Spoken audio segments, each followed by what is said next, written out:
الحمدللہ رب العالمین والصلاة والسلام علی سید الانبیاء والمرسلین اما بعد فاعوذ باللہ من الشیطان الرجیم بسم اللہ الرحمن الرحیم اہدنا الصراط المستقیم صدق اللہ مولانا العظیم۔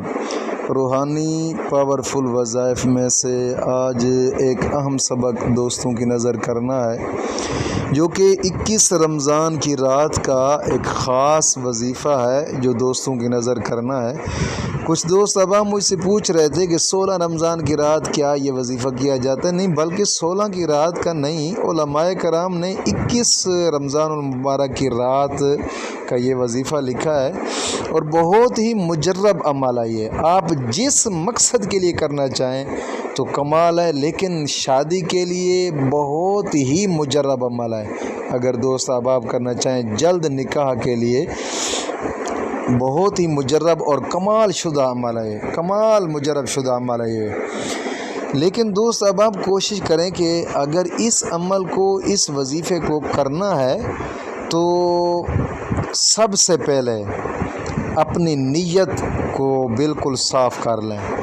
نیت ایسے صاف کریں کہ دین متین کے ساتھ ہی چلنا ہے اب بس، یعنی نماز کی پابندی کرنی ہے، ہر نماز کے بعد 11 مرتبہ کلمہ طیبہ اور 11 مرتبہ درود پاک، یہ اشد ضروری ہے، اور اپنے تمام گناہوں سے توبہ اور آئندہ گناہ نہ کرنے کا ایک پختہ عزم کرنا ہے، اور روزانہ قرآن کریم کی تلاوت مبارکہ کرنی ہے لازمی، اور پھر چلتے پھرتے اٹھتے بیٹھتے درود ابراہیمی بھی پڑھتے رہنا ہے، اور روزہ بھی رکھنا ہے، سارا دن باوضو بھی رہنا ہے۔ یہ جو شرائط میں بتا رہا ہوں، یہ شرائط بے شک لکھ لیں، ان شرائط کے ساتھ ہی عمل یہ کریں۔ یہ 2 دن پہلے اس لیے بتا رہا ہوں تاکہ مکمل شرائط پر عمل کر کے پھر 21 رمضان کی رات آپ اس عمل کو کریں، انشاءاللہ العزیز، انشاءاللہ العزیز انتہا درجہ آپ فائدہ پائیں گے۔ یہ 21 رمضان کی رات بھی اس عمل کو کر سکتے ہیں، اور 21 رمضان کے دن بھی اس عمل کو کر سکتے ہیں، یعنی رات اور دن جب آپ کا جی چاہے، یعنی 24 گھنٹے کے اندر 21 رمضان کا دن ہو یا 21 رمضان کی رات ہو، آپ بے شک اس عمل کو کر سکتے ہیں، دن کے وقت بھی اور رات کے وقت بھی۔ انتہا درجہ مجرب عمل آپ پائیں گے انشاءاللہ العزیز۔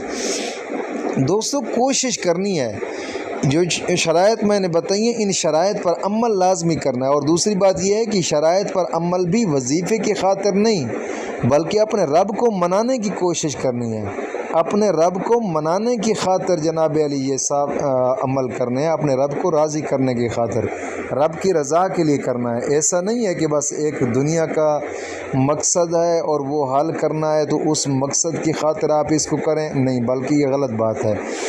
دین کا کام جب بھی آپ کریں اپنے رب کو راضی کرنے کے لیے، رب کی رضا کے لیے آپ نے کرنا ہے، دنیا کو کوئی مقصد بھی سامنے رکھ کر نہ کریں۔ جب دنیا کا مقصد آپ سامنے رکھ کر کوئی بھی عمل کریں گے تو دوستو رسوائی ملے گی آپ کو۔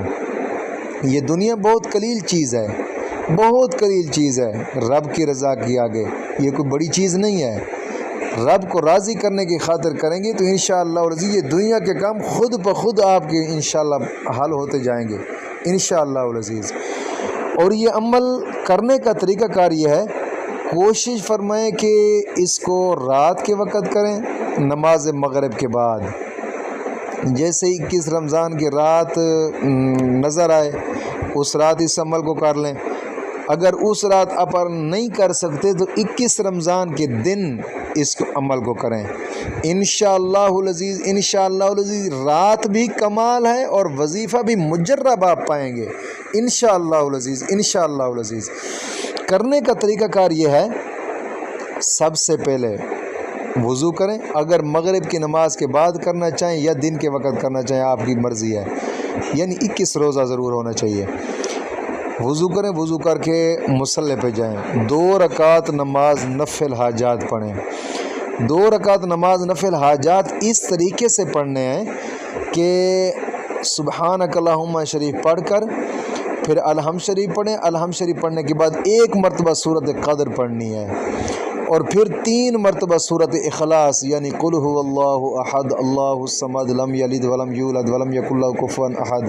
سورۃ قدر کے بارے میں لوگ پوچھیں گے، سورۃ قدر انا انزلناہ فی لیلۃ القدر، یہ سورۃ مبارکہ ہے۔ 1 مرتبہ سورۃ قدر پڑھنی ہے، 3 مرتبہ سورۃ اخلاص پڑھنی ہے۔ پہلی رکعت مکمل ہو جائے گی یعنی رکوع سجود کرنے کے بعد جب دوسری رکعت کے لیے کھڑے ہوں گے پھر الحمد شریف کے بعد 1 مرتبہ سورۃ قدر اور 3 مرتبہ سورۃ اخلاص پڑھنی ہے، قل هو اللہ احد۔ 2 رکعت جب مکمل کر لیں رکوع سجود کرنے کے بعد اتحیات کے بعد جب سلام پھیریں گے پھر 70 مرتبہ آپ نے پڑھنا ہے استغفر اللہ استغفر اللہ استغفر اللہ، 70 مرتبہ 70 مرتبہ استغفر اللہ پڑھ کر پھر 70 مرتبہ آپ نے درود پاک پڑھنا ہے۔ کوئی سا بھی درود جو بھی آپ کو آتا ہے، درود ابراہیمی آتا ہے درود ابراہیمی پڑھ لیں، یا کوئی اور چھوٹا درود آتا ہے وہ پڑھ لیں، پڑھ کر پھر اس کے بعد گڑ گڑا کر اپنے رب کی بارگاہ میں دعا کرنی ہے۔ انشاءاللہ العزیز انشاءاللہ العزیز اللہ کے فضل سے یہ شادی کے لیے انتہا درجہ مجرب عمل ہے۔ گناہوں سے بھی معافی مانگیں گے اور شادی کے لیے بھی پڑھیں گے انشاءاللہ، صرف 1 رات کا عمل ہے، بس کوئی لمبا چوڑا نہیں ہے۔ انشاءاللہ اللہ کے فضل سے آپ کا مقصد حل ہوگا۔ مولا کریم دین متین کی سمجھ عطا فرمائے۔